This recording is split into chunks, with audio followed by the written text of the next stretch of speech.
ஆண்டவராய் இயேசு கிறிஸ்து நாமத்தினாலே இந்த நாளிலே உங்களுக்கு வாழ்த்துக்களை தெரிவித்துக் கொள்கிறேன். எப்படி இருக்கீங்க? சந்தோஷமாக இருக்கீங்களா? உங்களை சந்திக்கிறதுல மிகுந்த மகிழ்ச்சி அடைகிறேன். பிறந்த நாளை, திருமண நாளை கொண்டாடுகிற பிள்ளைகளை இயேசுவின் நாமத்தினால் ஆசீர்வதிக்கிறேன். இந்த நாளிலும் நம்முடைய வாழ்க்கையில் அநேக காரியங்களில் நீங்கள் காயப்பட்டு இருக்கீங்களா? அவர் காயத்தை கட்டும்படியாக இந்த நாளிலே கடந்து வந்திருக்கிறார். எந்த காரியத்திலலாம் நீங்கள் காயப்பட்டு இருக்கீங்களோ, நொறுக்கப்பட்டு இருக்கீங்களோ, அந்த காரியங்களிலே தேவன் காயத்தை கட்டி இந்த நாட்களிலே உங்களை ஆசீர்வதிக்கப் போகிறார், உங்களை குணமாக்கப் போகிறார். வாசிக்கிறேன், கேளுங்க. எரேமியா 30:17. உன்னை விசாரிப்பெற்ற சீயோன் என்று சொல்லி உனக்கு தள்ளுண்டவள் என்று பெயரிட்டபடியால் நான் உனக்கு ஆரோக்கியம் வரப்பண்ணி உன் காயங்களை ஆற்றுவேன் என்று கர்த்தர் சொல்கிறார்.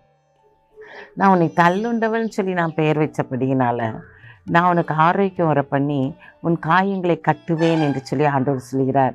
எந்தெந்த காரியங்களை நீங்கள் தள்ளப்பட்டு இருக்கீங்களோ, எந்தெந்த காரியத்தில் நீங்கள் உடைக்கப்பட்டு இருக்கீங்களோ, நொறுக்கப்பட்டு இருக்கீங்களோ, அந்த காரியத்திலெல்லாம் தேவன் காயத்தை கட்டும்படியாக, உங்களுடைய வாழ்க்கையில் இருக்கிற எல்லா காயங்களும் கட்டும்படியாக அவர் கடந்து வந்திருக்கிறார்.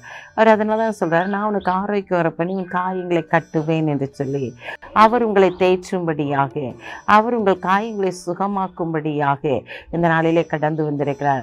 எல்லா இடத்துலையும் தள்ளப்பட்டு இருக்கீங்களையா, அவங்க முன்னால் உன்னை விசாரிக்க ஆள் இல்லாத காரியத்திலும் கூட தேவன் விசாரிப்பற்ற சீயோனாக இருக்கிற உன்னை பார்த்தா சொல்கிறாரு, நான் உனக்கு கூட இருக்கிறேன், நான் உன்னை தேய்ச்சும்படியாய் கடந்து வந்திருக்கிறேன். என்னை யாருமே புரிஞ்சு கொள்ளலை அப்படின்னு சொல்லிட்டு நீ கலங்குறியா? நான் உன்னை புரிந்து வைத்திருக்கிற தேவன், உன்னை உள்ளங்கையில் வரைந்து வைத்திருக்கிற தேவன். நான் உன் காயங்களை கட்டி உன்னை தேய்ச்சி நான் மார்போடு அணைத்து நான் உன்னை குணமாக்குவேன் என்று சொல்லி ஆண்டவர் கடந்து வந்திருக்கிறார். பயப்படாதீங்க. கண்களை மூடிச்சு பிடிப்போம்.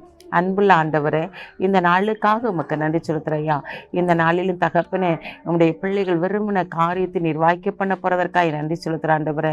எந்தெந்த காரியங்கள் நம்முடைய பிள்ளைகள் காயப்பட்டு நொறுக்கப்பட்டு இருக்கிறாங்களோ அந்த காரியத்திலெல்லாம் நீர் அவருடைய காயங்களை கட்டி ஆற்றி தேய்ச்சி அவர்களை மார்போடு அணைத்து வழிநடத்த போகிறதற்காக உமக்கு நன்றி செலுத்துகிறோம்.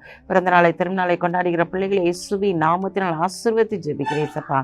இந்த நாளில் தகப்பனை துதிக்கிற சூத்திரிக்கிறோம். நான் உன்னை ஆசீர்வதிப்பேன் சொன்ன வார்த்தையின்படி இவர்கள் ஆசீர்வதிக்கப்பட்டவர்களாய் காணப்பட உதவி செய்யுங்க.